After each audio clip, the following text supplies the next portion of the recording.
I mean, you know, back in the big time rush days, Mexico for us was our favorite place to visit. It really was so awesome. You guys know we played so many shows here, and the fans here are just so incredible and passionate. And now with Heffron Drive, I mean, I feel really blessed that like I can bring my own band here and get the same kind of response. So it makes me very proud, and I'm happy that they like the music. And then of course, I'm not just here for my show. I'm here for performing with Sofia Reyes at the Kids' Choice Awards tomorrow, and I'm promoting Happy Mistakes Unplugged, which just came out, and I just did a song with Hilary Duff recently called Night Like This. You heard it? Awesome. Cool. Thank you. ¿Nos puedes presentar el tipo de concierto que vas a presentar el 24 de octubre aquí en México? Tengo entendido que es un más acústico, y también la presentación de mañana en los Kids' Choice Awards con Sofía Reyes. ¿Tendrás la oportunidad de cantar alguna canción de Heffron Drive?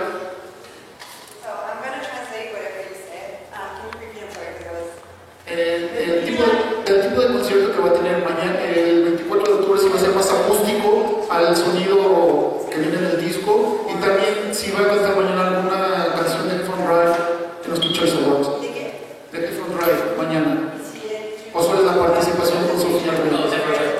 Okay, so the way that the concert will be different will be that this time, unlike last time, it's an acoustic concert, which is going to be interesting because last time they were screaming really loud, of course, and we were playing loud music, so it kind of worked. But now, because we're playing acoustic, I'm a little worried that we're just not going to be able to hear it at all. So we're going to have to figure that out at first. I'm definitely not going to be like telling everyone to be quiet. So we'll have to figure out how to turn up the volume or something. But it's going to be amazing. We've done the Unplugged performances a few times on tour. I am here representing Heffron Drive anyway. Thank you.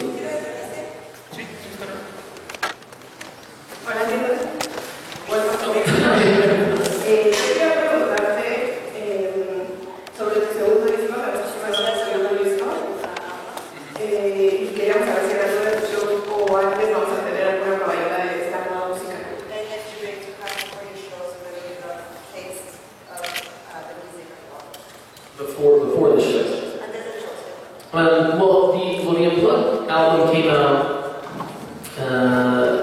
like a month and a half ago.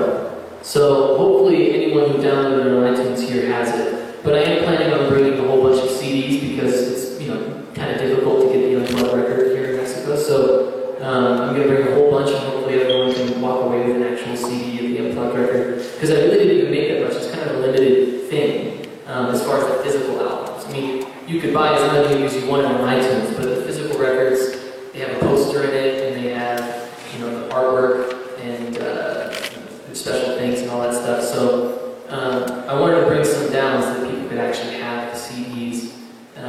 But I don't know if the songs are already out. So as far as getting a taste of it, I hope that they've all heard it so far. The good thing is, though, if they've heard the first record, the second record is exactly like it, but acoustic, and maybe with some different vocal flair.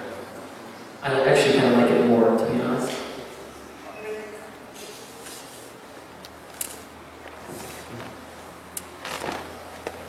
Hello. Hi.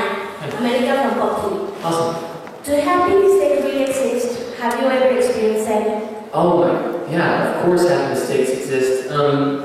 You know, a lot of times, well, every time, everything that happens to us eventually leads to where we go next, of course, and that's just something that we all know, but sometimes something happens where at the moment it may seem like a mistake, but then you look further on in the future and you realize that that one mistake ended up leading to so many great things. And so that's what led to Happy Mistakes. And the first song on the record, kind of, Happy Mistakes, kind of explains the entire concept.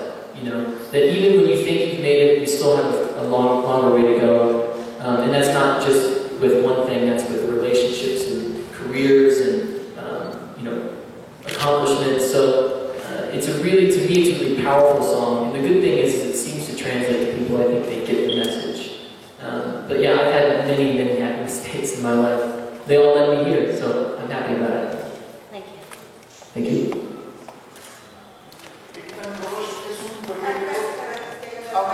Hello. Hello. How are you? Good, how are you? I have two questions. Okay. The first one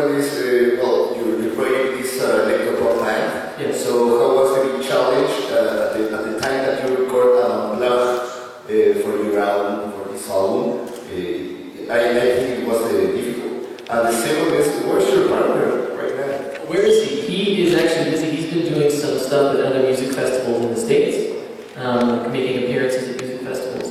To answer your first question, yes, it was very difficult with some songs because some songs were incredibly electro-pop. I mean, like, Division of the Heart is like the closest thing, to an EDM song you can get, right? And then to record that acoustically was like, I don't even know where to start. And so eventually it was kind of just, a lot of the songs we lowered the key or we changed the key, but it was really just about finding whatever made the song, sing most, or whatever had the best vibes. And I would say the most difficult ones would probably be Division of the Heart.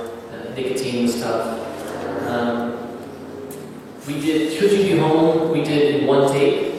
So that was tough because I, obviously being a perfectionist, I wanted to do and make sure that it was perfect in one take. And eventually Dustin was like, dude, you're being hard on yourself. It sounds really good. And I was like, alright, cool, alright, we'll call it. So that was challenging, trying to decide on which take to use because you only get one chance with that. It was just me and the guitar. Thank you. Big Time Rush como grupo ya terminó o simplemente se dieron un tiempo para que cada uno de ustedes pueda lanzar proyectos como solista y en un futuro regresar.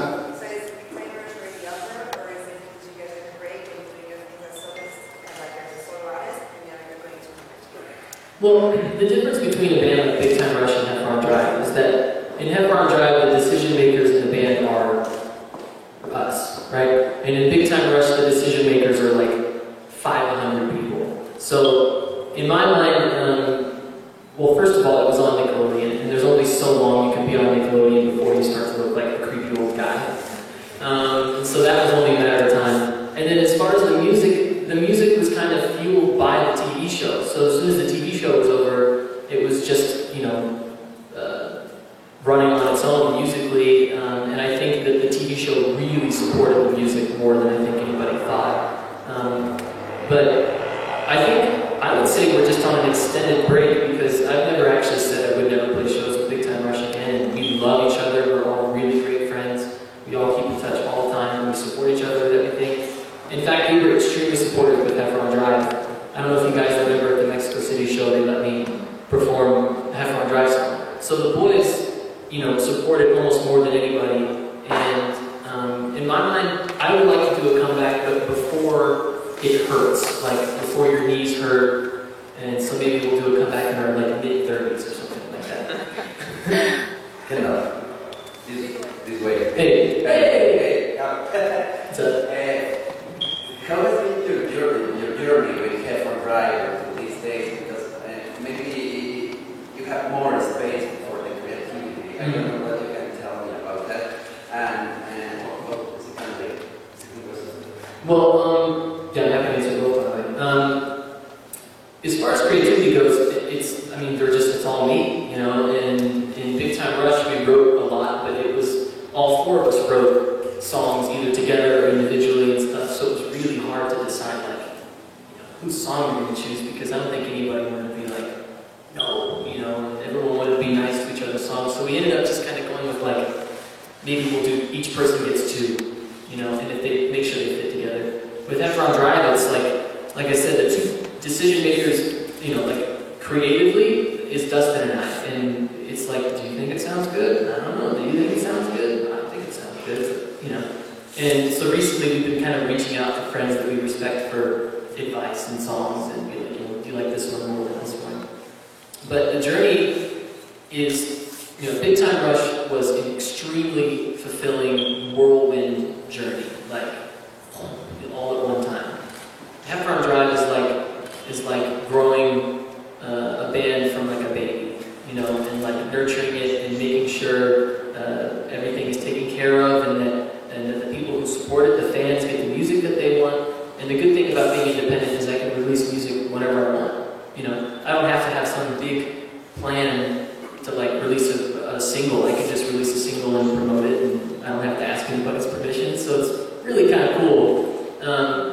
So the journey is extremely fulfilling. It's great. And second question, for the blog album, I don't know if you had some influence or inspiration in some MTV on Fox, maybe your band so it seems like you and I probably have similar music taste, I would guess. So I listened to Yellowcard a lot growing up. They had a really great acoustic record. Who else had a great acoustic record? Foo Fighters had an awesome acoustic record on the In Your Honor album when they had like 21 songs on the album. So in my mind, Foo Fighters was different because they did acoustic songs, like that's how they were written. In my mind, it's kind of cool. You know, you write like an electro pop song that has a feeling and a vibe, makes you feel a certain way, and then you do it acoustically, and it totally switches up the feeling. And so it's like kind of like getting two songs out of one. And for me, I appreciate things in both versions. You know, so I was hugely Taking Back Sunday had acoustic records that I used to love. So for sure, like my emo days of listening to like, you know, emo rock bands and their acoustic records, like that influences my like, idea to even do an acoustic record. Thank you. ¿Qué tal? Welcome to Mexico again. Thank you very much. I want to know two things. The first one is, your gigs in Mexico City has an instant success. Do you have any plan to have a venue outside of the capital? This is the first question. Okay. Well, yeah, actually, on October 23rd, I'm playing in Monterrey. Here, October 24th, and October 23rd is at Cafe One. Here is October 24th, and Guadalajara is October 25th. Perfect. So 3 shows. The second question is, if for this series of gigs, did you prepare any other surprise besides the acoustic side? Well, we've done a couple covers recently that I really liked. I don't know if anyone's seen it, but I did Budapest, you know, a song by George Ezra.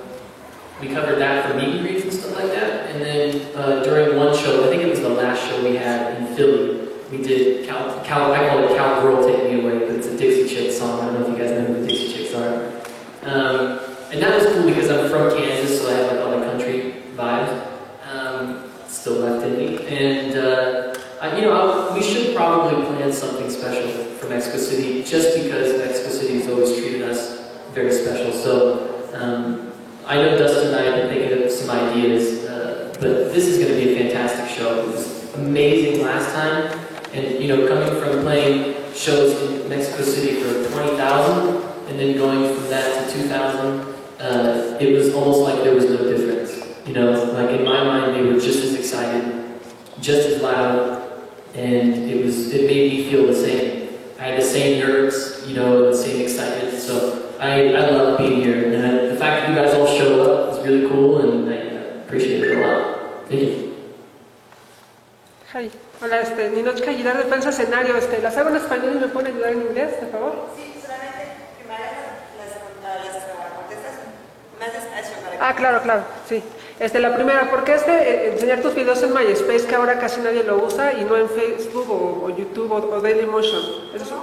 ¿Por qué mostrar sus videos en MySpace y no en Facebook o YouTube o Dailymotion, que son redes sociales que todo el mundo usa y MySpace ya casi nadie lo usa? Why did you use MySpace for video? MySpace? Ajá. No, pero no uso MySpace. MySpace. En la hoja decía MySpace. ¿Qué? En nuestra hoja que nos dieron a la prensa dice que MySpace, ¿no? Cuando lanzó, why did you launch first your music in MySpace? Oh. Okay, but why did you search that? Oh my gosh. Well, it was 2008. Yo creí que ahora, ¿no? No, but like MySpace really got the band a lot of attention. I mean, so many people were getting signed off of MySpace. The Metro station got signed off of MySpace. So we had friends who had been signed, and it was like, let's put our stuff on MySpace. And it was like 100 spins. And we're like, who listened to this 100 times? And then it was like 1,000 spins. And we're like, okay, something's happening. And then right when it started getting like a lot of attention on MySpace, I put Big Time Rush. But it's fortunate though, because MySpace quickly died. And it might not have been so good if that was our only avenue of promotion. So it actually kind of worked out perfectly. And now I get to come back to it, and I have a Facebook with Headphone Drive, Twitter, Dailymotion. Yeah, all that social promotion. But this promotion actually, it does mean more. Social's great, but this does mean more. So Okay. thanks again. Go ahead. And the second question, If you maybe sing in a future in Spanish, maybe? Sing in Spanish in the future? I actually, I probably would. I feel like Okay. it would only make sense to do a song or two. I'm trying to think of, we did it in the BTR days, we did Worldwide in Spanish. And we released the Spanish version of it, which I'm sure you guys know. Yeah, I probably will. I probably will. And I don't even see why not doing it with someone like maybe Sophia and I will do an actual song together rather than just a performance. And that would be cool because then I could sing in Spanish with her, and it's not like, why is Kendall singing in Spanish, right? I would need practice. I would need practice for sure. Thank you. Over here. Alejandra Garcia de here. I have two questions. The first one is, if you could choose any other Mexican artist to collaborate with, would you like to work? And the second one is, how would you define the big members era or times and nowadays with your new music? It's completely different, you know, like, even though the fans say it's different. The music is different. Yeah. How would you define it? Okay, well, the first question, I guess I should probably educate myself on more specifically Mexican artists. You know, I know Sophia is from Monterrey, so that's cool. I do have a couple Latin artists in general that I really like. Of course, Juanes would be really cool. He's from Colombia, right? Yes. Yeah. So that would be really cool. And he's actually super popular in the States, too. And I just love his music, so at some point, that would be hard to do, but I can make it happen. I can swing it. And then the second question was, how is the music different, or? Yeah, if you could have words to define the big members times and now. Oh, style-wise. Just the one word. Well, I would say Big Time Rush was pop. And then I would describe F.R. Drive as indie pop. Or alt pop, one word with a hyphen. Indie alt pop. ¿Nos puedes contar cómo llegó la invitación para participar como modelo en el Sarah. ¿Nos puedes contar cómo llegó la invitación de Sofía Reyes para que participaras como modelo en su video y no como cantante, justo ahora que comenzabas una carrera como solista? So basically, he's asking you how did your collaboration with Sophia happen? How you really featured in the video, and also why you're not singing in the song, where actually you are right now launching more your career as an artist. Cool. Well, so first of all, ironically enough, Sophia and I met 2 years ago at the Kids' Choice Awards here. And her and her manager came up and introduced themselves and was like, hey, what's up? And then we just kept in touch over the years, and there came a time when I was reached out to be part of the video. I had never asked to be a love interest in a video before. So I was like, sure, should I get a tan? I should probably get a tan, right? So I got a tan. And the video came together really great. It ended up being like super awesome and fun to film. We spent a whole day on the beach. It's like not a terrible way to spend your day. And then why did we do it? I don't think we had thought ahead of time. Like before the video, I don't think it had come up in conversation about even working together. So I think if we had thought further ahead, I probably would have recorded on the song. But maybe we could even do something one time, because I'm singing in English tomorrow. And maybe we could release an Spanglish version of her, I don't know. But I know she's really cool and she likes to do whatever makes the most sense and sounds the best, so we got something, we could bruise something up, I think. Thank you. Yeah, go ahead. How do you feel about it? And who else would you like to collaborate with? Well, I felt great about it. I love the song. I think it's probably one of my most favorite, well, I mean, I'm on it, so it is, of course, one of my favorites on our CD. I have a little bias, maybe. But I've known Hillary for like 15 years, growing up in California, and I always wanted to do something, but I don't think the opportunity ever came up, and especially in Big Time Rush, I don't think this would have happened. But now that I am an individual artist, it was easier for her just to ask. And it was literally, I got a text, hey Kendall, do you want to sing on one of my songs on my album? I was like, yes. And then she set up the session, and we did it, and it was awesome. And this song really actually kind of caught on. Like, people really kind of liked it. And she was pushing other singles, but this one was kind of like floating around still. So that was really cool. And what other artists in general would I like to collaborate with? There's a lot of these really cool bands on Alt Nation that I'd like to work with. Like Small Pools or Walk the Moon would be fun to do something with. I would also, like, it's a huge passion of mine to produce music. So even if I'm not singing on something, I would like to produce records for anyone. Like, I can do any style of music, and I do end up doing different styles of music every song. So that would be, like, in my mind, the coolest way of collaborating. I would love to produce records for people. But like any dream collaboration, like you producing for someone? Oh yeah, I would love, like, I'd love to produce a record for Ariana Grande. Yeah, that would be cool. Because we're in the same kind of world. Like, I kind of know her music vibe. I'd like to do a song for a country artist. I think I'd like to challenge that because, like I said, I'm from Kansas, so I have country roots. And maybe I'd like to collaborate with someone like, you know, it would be great to be producing a song for Sam Smith or something like that. And along with producing comes writing, so I am still writing, you know, the words with them. But yeah, Ariana would be very cool. Thank you. Yeah, thank you. Hello again. Hello. So I have one question more. Okay. Now that you are in the electropop business, I don't know if you have you ever think about to become a DJ? A DJ? EDM scene? I've produced songs that sound like EDM songs, and I would even say that, like, you know, Division of the Heart, kind of like EDM. And then with the next record, the next inevitable record, I'm putting out one next year for sure. And then I'm hopefully going to release songs up to the record next year, so that get people excited for it. But there's probably going to be a lot of electro pop vibes in that too, and I could probably spin a DJ set out of my songs. But I have not thought no about being a DJ. Although if I would like to be a DJ that obviously produces his own stuff, like someone like Skrillex or Diplo or anybody like that. Vamos a hacer una última pregunta.